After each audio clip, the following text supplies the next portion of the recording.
Back in the day when I went to college, I didn't know anything about financial management, and they gave me one of those college credit cards, and I figured, this is pretty good. I just put gas in the car. Free money, and just drive around. And then so one day I went to the gas station and decided to do that without paying a bill, of course.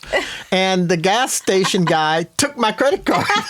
He took the credit card. I never got the credit card back. And I was like, wait a minute. So I have to pay the money back. Yeah. And that's how I learned, okay, right? But that, nobody teaches you, in school. No. Right? And so we have to go back to, showing people the concepts, right, of money management.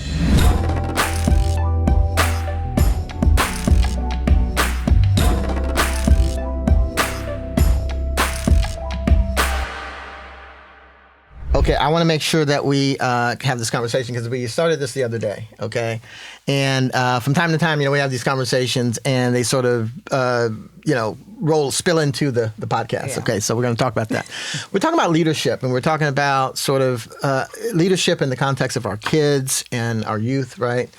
And, whether it be teachers, coaches, mentors, youth advocates like, we are.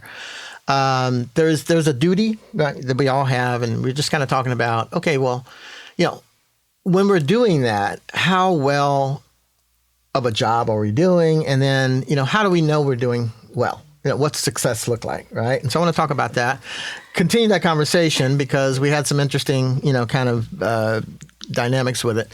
But my perspective on it is that, everybody that's out there doing the work, right? Especially with our youth. I mean, they're super important. They're the next generation. Many of our youth have problems, okay? Especially in, underserved communities and low-income communities, minority communities, there's issues out there, right? Academically, socially, socioeconomically, all those things. So anybody that's doing the work, they're to be commended. But there are different sort of levels of doing great work, right? Excellence, okay, in leadership, whether it be teachers, your coaches and other people that are out there doing the good work. So we want to talk about that a little bit and just kind of get some perspective because I think it's really important for all leaders to strive to be better, right? And to work on whatever it takes. Sometimes we have to do a little bit more or do something differently to make an impact in somebody's life. Yeah, I love leadership. I absolutely love leadership. When you have great leadership, you can tell things flow so much easier. Mm-hmm. When you have poor leadership, everything's in chaos, and that can go from in the classroom to at home to the world, our United States, it can, leadership means a lot and in a lot of different particular areas. But I love leadership because I can tell when things are flowing within my own company, within my own home, within my, world and society and our community. We're always out there trying to develop and build. And a lot of different scenarios, honestly, even in my personal life, I can tell when I take leadership roles, everyone's happy. I always tell everyone that I just want to see you happy. I want to see a smile on your face. Okay. So good leadership, great leadership is, to me, making community happy and really rolling through each and every event and just making it better, making people better, uplifting. Leadership means so many great things to me. Yeah. I mean, granted, it's a huge sort of, topic, right, to talk about. Yeah. But when I think about our kids, to me, I think it's one of those things where everybody can play a role, right? Because you're affecting our youth, whether you are intentionally doing that or not. Yeah. If you're out there as a teacher, as a coach, or whatever, okay? Yeah, what you say matters. What you say matters, and how you say it matters, right? That's right. And so we want to really talk about that, understand it. And I think the thing about leadership that I think is super important is, right, if you have a situation, right, where you don't have maybe the best students, you have a tough group, okay, right, what do you do then? How good of a leader are you? How good of a teacher are you? Always How good of keep them positive, right? Keep it positive. Always. And so I go back to, some of the experiences that I had. I was a coach, had an opportunity to coach my son's sports for years, and then found myself at Modern Day High School coaching football as an assistant coach under the great, Coach Bruce Rawlinson there. But the thing that's interesting over that journey of time is some teams that you have all the talent in the world, right? You got a great quarterback, you got a great, offensive line, defense. Everybody's doing their job, right? And as a coach, you can just kind of say, hey, let me stay out of the way and just guide this thing to, the championship or whatever, right? But then there's other years where, okay, the top quarterback is injured. I got, a bad offensive line. I got, nobody that can stop fumbling, whatever. And so now what kind of coach am I? I know. Right? And so that's where maybe your best coaching has to happen. One that says, get your mind right. Yeah. And remember that. even if I don't have the results that I might have otherwise, I may have to be a better coach in that moment. And I think that's what leadership is all about, right? Don't always look at the outcomes. Oh, this particular class has the best, GPA. Yeah. Okay, great. Maybe they're just a little brighter, and you got a group of kids that, in that particular season they were better. But when you don't have that, that's when the rubber hits the road. Well, I always say the potential is there. When things can happen, when people have been there, done it before us. And so I always think of that movie, Freedom Riders, because she literally took this classroom when these kids hadn't even been out of Long Beach or, and now they're going into another country and taking these kids. I mean, just... God, so in that movie, she had to change the paradigm, right? Right. She couldn't just teach as she normally taught. She recognized this particular class, I got to do something different. Yeah. And she did something different. She did way and it transformed many lives, okay? And that's exactly... these kids were going to college. I mean, just kids that you would never think would even... go to school. They were having a hard time even going to school. Most of them, and in the movie, they would show some of the kids knocking on the door. Like, come on, let's go to school. And they were all getting excited about it now. For sure.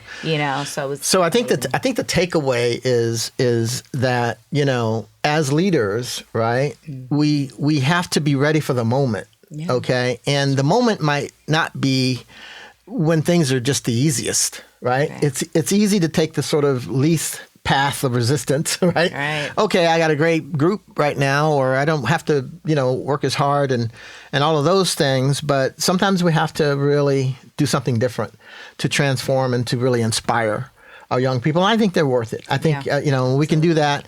And we want to really try to recognize all leaders, first of all, that are doing the work, but especially those that are doing great work, and excellence in everything that they're trying to do. Yeah. So. Well, and great leaders need to also bring it when they don't feel so good either. And that's why I always tell everyone, keep your mental health up. Keep yourself positive. Keep yourself healthy, mentally and physically.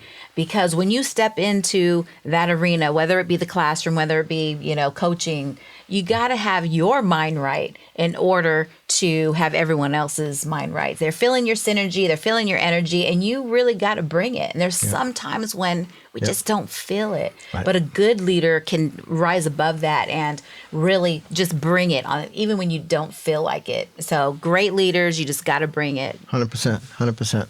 Anyway, so we should probably start the show. Yeah, well, we got to do that. Okay, so my name is Cedric Hill. I'm Executive Director at SoCal Community Development, and my partner and crime. We like that. Is Kelly Rivas here. Queen Kelly, as she's known, and she's our Director of Programs.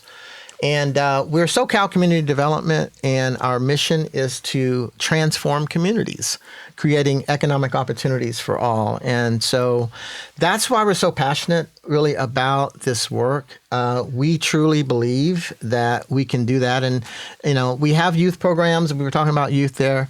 We also have, entrepreneurship that we offer and small business development, our housing education services, and of course, youth entrepreneurship. And so through that work, we're just trying to, make a difference in the communities, not only here in Southern California, but we're excited about this platform, the podcast, because now at the roundtable, SoCal Community Roundtable, we can now take this work and then highlight others who's doing this work, not only in Southern California, but around the nation. So one of the things that I want to do is make sure that we can showcase and highlight everybody that's out there that's doing great work, in their communities, not only here in Southern California, but anywhere, right? Mm-hmm. And to do that, we want to really kind of talk about the podcast, why we created it, what's in it for the listeners, right? And by the way, we want you to make sure you subscribe to the channel. Yeah. We're growing this channel really quickly. Make sure you like it and subscribe, and also hit that little notification bell, because that means whenever we come up with a new video, you are going to get that automatically through your YouTube feed. But we're going to talk about, why we create the podcast, what's in it for the listeners, and, what work we're trying to do with this, through this platform, and why it's important, so.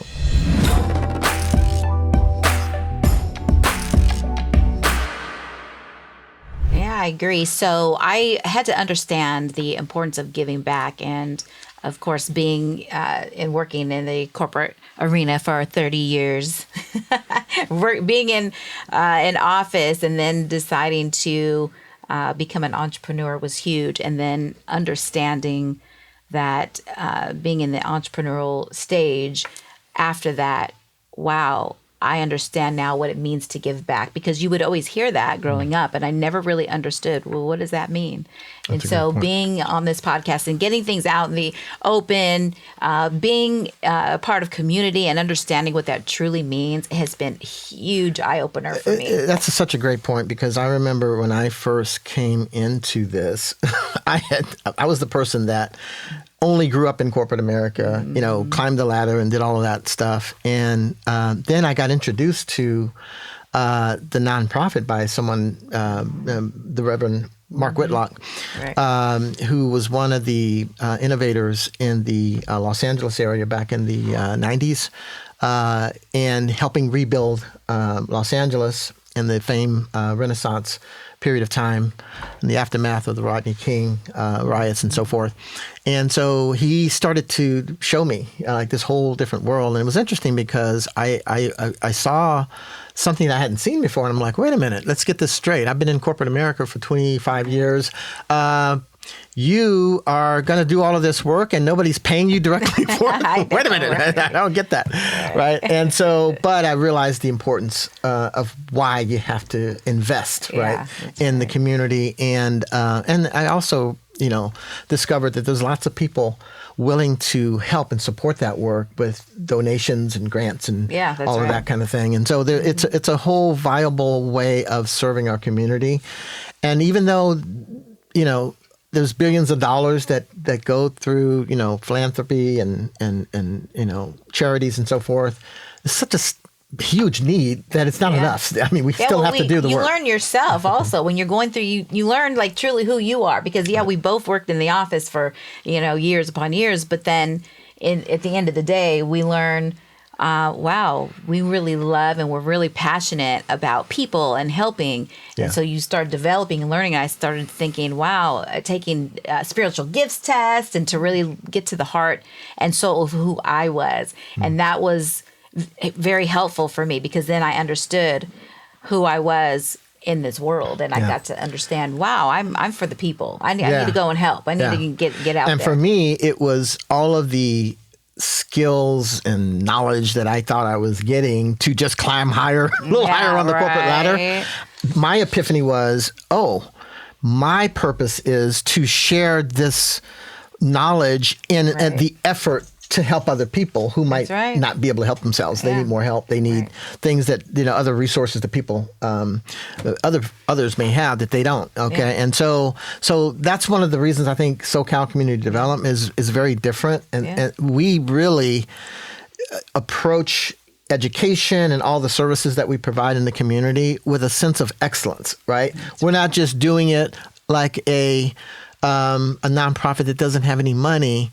Even if we don't have a lot of funds, we're doing everything that we can do to make it right, to do it the right way. Everyone on the team comes with years of experience in everything they're doing. So if I don't know how to do something, I'll be the first person, because I love when you said excellence, I'll be the first person to, I'm going to let them do it. They're the expert at it. Right. I'll just pay them to do it instead of trying to do everything you're on your own, as some entrepreneurs, try to do. But Right. we learn that excellence can help you develop even within your, your own business. And we have a great team. So everyone on our team has been doing what they've been doing for 30 years plus.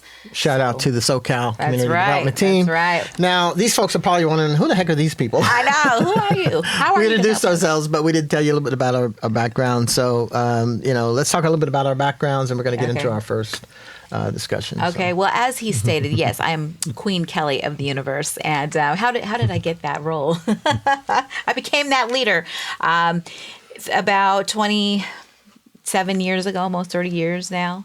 I've been in real estate and finance. I was actually purchasing a home, and the builder said, "Oh, you should be a loan officer," and I didn't even know what he meant, because when I went to go purchase the home, I was one of those just signed it. Oh, I didn't read anything. Sign it. Give me the keys. Let's get in there. So I thought, okay, I'll check into that. And I eventually did become a loan officer, and then became a broker and started my own company. But this is what I realized from very early on in my career. I was working in a shop in Virginia, and one of the loan officers there, very successful. I mean, she wouldn't touch anyone with, bad credit. So she would throw their, credit reports in the trash, literally. And I'm like, oh my gosh, I would be like, how are they ever going to get a home? What's going to happen to them? They're never going to get a home. And so I asked one of the loan officers, I said, do you mind if I help them? And I literally was digging in the trash can, she didn't even shred it. We're supposed to be shredding, people's socials on the credit reports.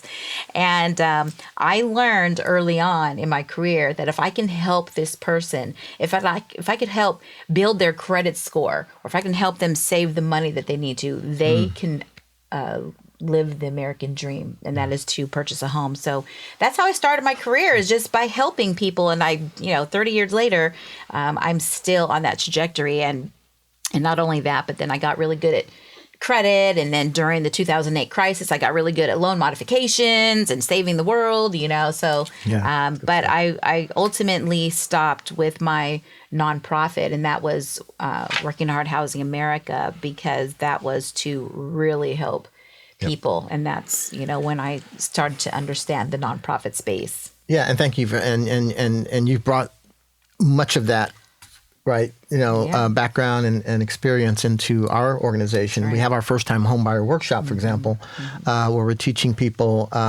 through our education programs how to build financial wealth, how to prepare for the first-time home buy, all of those things. And the credit story is crazy. You think about throwing someone's credit report literally in the trash can, right? Yeah. But that happens, right? I mean, it's happening, continually today, where people that don't have those knowledge points, they don't know what to do, or maybe they go to the bank and they tell them, you're not eligible, right? That's the end of the story, right? Yeah, well, just think about this. I have a company that I can even have a company with lots of clients because of why? Because of a lack of financial literacy.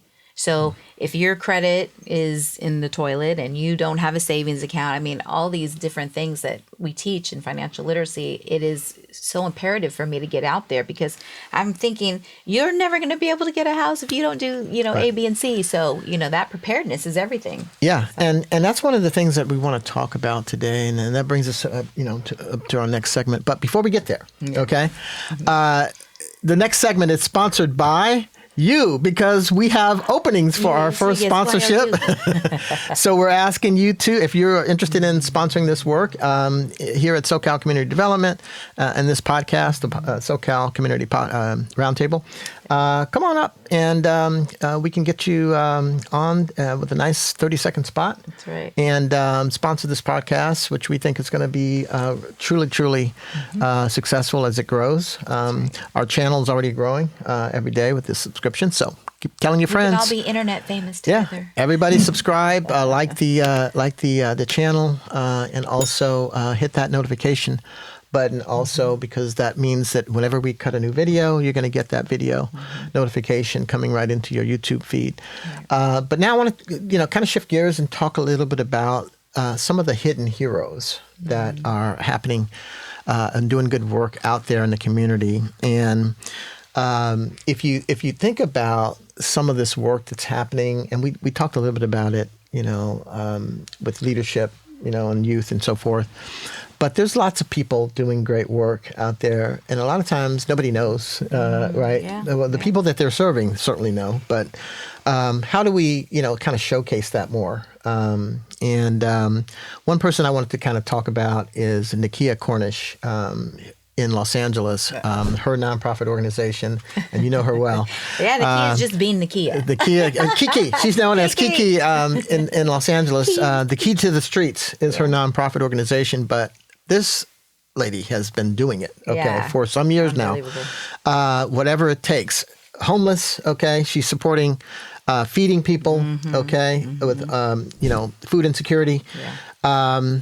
Even clothing. She has, programs where she helps people, especially with the fires last year. Yeah. A lot of people needed help getting, back on their feet, and she was out there along with other organizations. So, she doesn't have a whole lot of resources. This is the thing about her work that I find so impressive.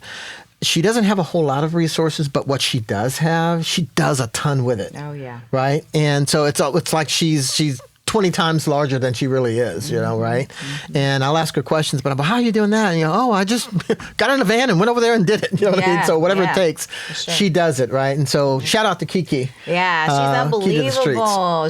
And I think one of the most wonderful thing is she's just a great person. But, I talk a lot about your God-given talents and our purpose and why we're even here on this earth. And it's clear. Her mission is clear. So when you meet her, even when you meet her, you got to talk to her quickly because she's on to her next event. The last time I spoke to her, she's like, okay, I'm here. And I was so happy to see her. But then she had to leave. Yeah, she had to leave because she had pallets and pallets of food that she had to go and deliver. And, how am I going to keep all of this? We got to get her on the pod. You think we can get her in? Sure. We can slow her down enough to get her on the podcast. Because she's on the move. Yes, she is. But shout out to Kiki and the work that she's doing through Key to the Streets there in Los Angeles, and keytothestreets.org if you want to support her work as well. Right. Check her out. Also, let's talk about the role of education in trying to make a difference, right, in these communities. Right. And you and I talk about it all the time. Right. There's education is power, right? I mean, what you don't know can hurt you a lot, right? But how do we amplify that to get more people to not only embrace education, but make it a lifelong journey, right? Because we know that it's such an important part of really moving people up that mobility, ladder. Yeah, but you got to talk about it. You got to have the conversation. I developed a whole women's program because I'm listening. I'm always listening. I hear my friends, oh, this one's divorced. This one's in this situation. Oh, how can she, get to the next level? And my saying is, where there is credit, there is money. Look at what happens in our world. Look what happens when there's a 2008 and the real estate market is crashing. Look what happens when there's a pandemic. People are starving. You see the lines for food, but if you have credit, you have money. And so I always remember this one friend that we have mutually, but I was helping him with his credit, and people are starving out there. There's lack of jobs and housing, and hey, I need a car. So where there is credit, there is money developed for me, where I saw, oh my gosh, how are these people going to eat?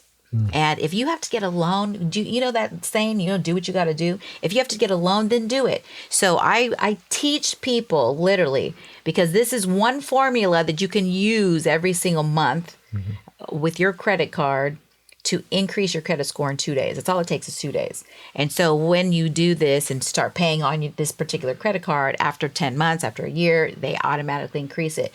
This money is keeping people alive. Yeah. It's putting food on the table, and you do what you got to do. If you didn't have that credit, no money, now then what? Have these backups. You got to have it. Yeah, the whole, that's a great point. The whole sort of, issue about credit and how people manage their credit profile.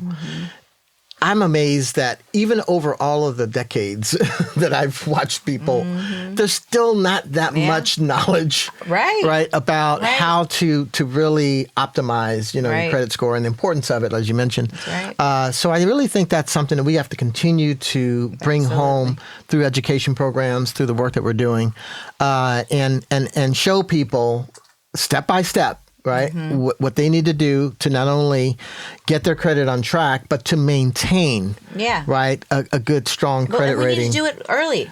Remember I told you I had went out to work out one night, and they're really hyped in there. They're all excited, and then these young girls are coming at you, and they're like, "Oh yeah, let's get you on this program." And so after we did the program for an hour, you're working out. You go to the front desk, and the girl was up there, and she's all excited. And I'm like, "Oh wow, what's happening?" She's like, "My credit score went up." And I'm like, "We're sitting here working out and busting our butts. She's talking about credit score." But I love to see it. This is a young girl. She's in her 20s, clearly. Right. And we got to get people excited about developing and building their credit and their whole financial history. So and I think credit is a great area to talk about education, but also even just in the financial literacy space, right? And for example, with our youth, right? If you think about it, I can talk about myself. Back in the day when I went to college, I didn't know anything about financial management, and they gave me one of those college credit cards, and I figured, this is pretty good. I just put gas in the car. Free money. And just drive around. And then so one day I went to the gas station and decided to do that without paying a bill, of course. And the gas station guy took my credit card. He took the credit card. I never got the credit card back. And I was like, wait a minute. So I have to pay the money back. Yeah. And that's how I learned, okay, right? But that, nobody teaches you, in school. No. Right? And so we have to go back to, showing people the concepts, right, of money management. That's right. And we teach this through all of our programs, not just, the business programs, but every program has elements of financial literacy, right? Because, it's not how much money you make, it's how much you keep. We talk about that all the time. Right. And so all of the concepts that we share with our clients, and we pick up these ideas and we pick up concepts and different theories, okay? Things that people are doing, we're able to share those out to other people. But the bottom line is the way that we change these economic directions that people are on is through education, right? And if you can get the financial education and get yourself on the right track with managing your money, we can then change communities. We can transform communities for sure. Yeah, America is $1 trillion in credit card debt.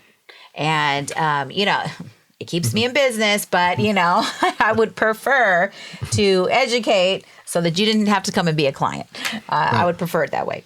So I'm super excited about us getting out there. That's what it takes. It takes that education. And a lot of people would adhere to it, but we just got to get out there and teach it. That's why I'm super excited about what we're doing. Yeah, and I think so. One of the things that we have coming up is our Empower Biz. It's a small business development workshop for either existing entrepreneurs or small business owners who are trying to get to that next level, or aspiring business owners, right? You want to start a business, you're thinking about starting a business, this workshop's for you. And we do it in a hybrid format, so you can actually join it through Zoom, okay? Yeah. And then, or if you're in person, we're going to be in Long Beach starting here on April 23rd. So we'll leave the link to that down in the description. And I think another thing that I want to talk about with respect to education is, AI, the artificial intelligence and how that's relating to our youth with STEM and so forth. And because if you look at the academic scores, right, with minority kids, underserved communities, okay, low to moderate income, families, it's pretty tragic. I mean, it's 30-40% lower grades, okay, in these areas in school, right? Science and engineering and so forth, and technology, of course, but math basically and science is where they have to be able to perform better. Number one, to get a decent grade and to get through school. Number two, to even have a chance to get into college, right? So it's a huge deficit, right, in our youth. So what are we doing to close that gap, right, in the communities? And I know there's lots of things out there that are happening, but we need to do more, and we need to really address this issue. Yeah, well, bottom line, I mean, you've got to make these things interesting for them enough to even want to get out there and learn. Yeah. So in the mainstream school, we can't just continue to have, teachers stand up at the front of the class and, let's instruct. I mean, we got to make it fun. We got to make it interesting. Got to make it interesting, yeah. One of the things that we're doing in our organization, and we have a great leader in Ernest Garrison who leads up our AI STEM programming. But his approach, and I think it's powerful, just to your point, is learn by doing, right? So the idea is, can I get kids to embrace this type of technology and science and so forth? Sort of if I trick them, right? I trick them. I trick them that they're not really learning math and science if they're learning to fly a drone, or they're not really learning engineering if they're building their favorite video game. Okay, right? And these are the things that he does in his courses, right? Where they get to get in the lab and do things. Okay, that really then he can show them. He shows them the background of the math and the science behind it. That is a very good point because, of course, most everyone knows. Okay, so I play pickleball, and I have this coach, and he always talks about, the trajectory of the ball. If you just, it's math and it's science, and I always tell him, I'm in an F in math, so how's that going to help me? I'm just like, come on. But I think it's important. Right. You don't realize, we're just having fun, but he's right. If the wind's blowing, he'll tell us, hit it this way, or just different things, but you never even realize geometry. Really, that geometry class from 11th grade comes into play, right? Yeah, it comes into play. And so that's part of it, right? And so we have to demystify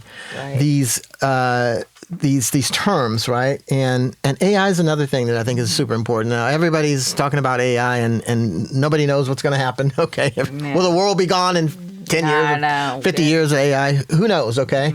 But we do know that right now you've got to get on the train to be able to get into those jobs, to be able to have an impact in the world that's coming, right? It's already here in many ways.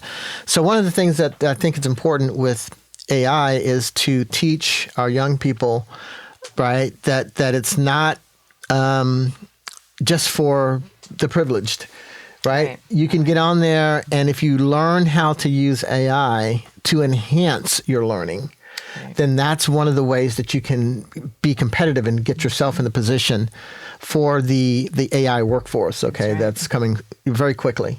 And so, for example, we have with our Youth Entrepreneur Program, lots of, young people are creating, jobs, or not jobs, but they're creating, businesses, right? Ideas that they would have for a business idea.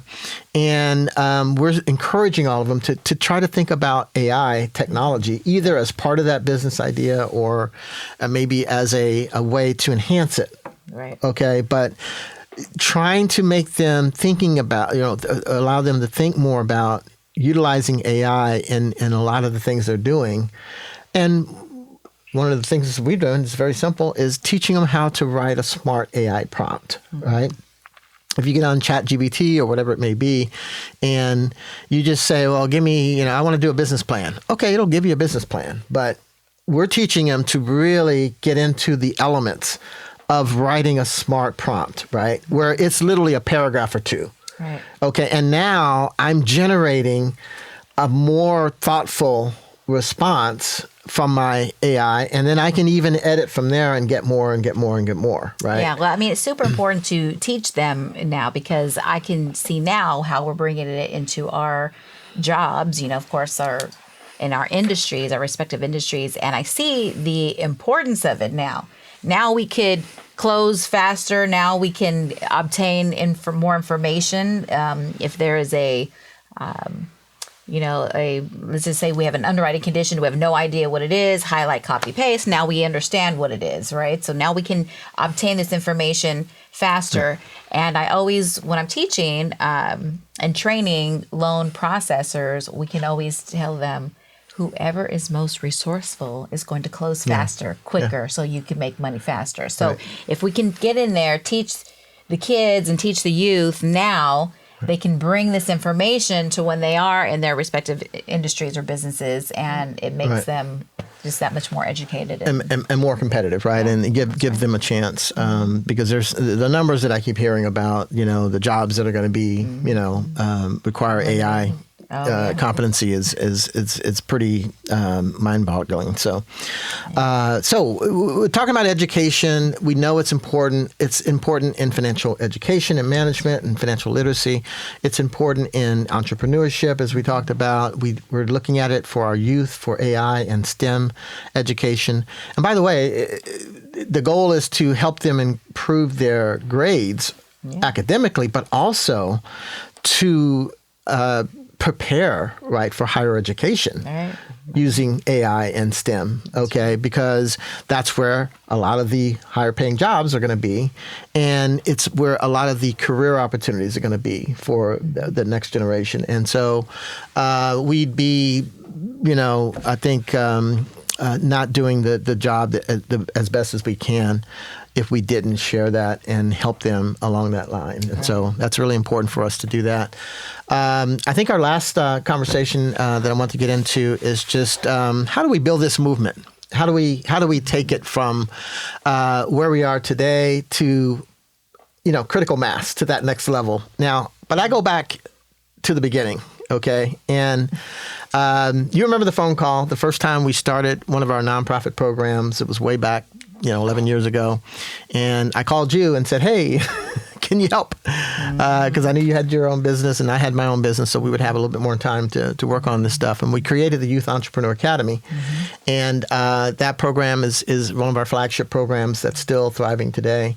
And then we said, okay, let's add these other programs. And we've done that. And we formed SoCal Community Development, and the organization's doing very well.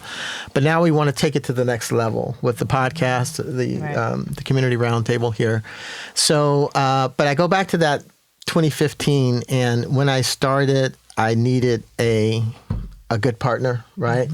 And there's a video, and I'll share this video, and maybe you can post it up there. Our producers can put it up. But the idea of the video is that you're out there and you're taking a chance. You're doing something different. So it's kind of like this guy dancing in the park by himself, no shirt on, looking kind of crazy. And everybody's like, what's going on there, right? But then you make the phone call, and I needed a person to kind of come in the park and start dancing along with me, and made the phone call. And thankfully, eventually you came in there and got in the fray. And now we have two nuts dancing in the park. Right. But the good news is that became 4, 20, 200, several thousand now. Okay. We've been able to reach a lot of people. And now we're building. It's crazy nuts. All over the place. And so now we want to build this movement, continue building it and growing it, to great levels, not for us, but for the people, in our communities that really need just the opportunity. They need the opportunity to just pull themselves up to that next level. And that's what we're all about, is providing the opportunities. Building community, getting the word out there, educating, making you better, lifting you higher, elevating your education, and doing what we love. And so I always love to create a win-win situation. So we can take what we love, take our passions, get out there into the community and help make people better. Transforming communities. Right. So how can you help? Easy. Subscribe to the channel. Okay. Share it with all your friends and family. Okay. Click the button. Hit the like button. And don't forget to hit the notification. Again, all of our episodes and our videos, you'll get those coming right into your YouTube. So thank you very much for joining us today, everybody. And we'll look forward to seeing you on the next one. Yes, thank you. See ya. Peace out.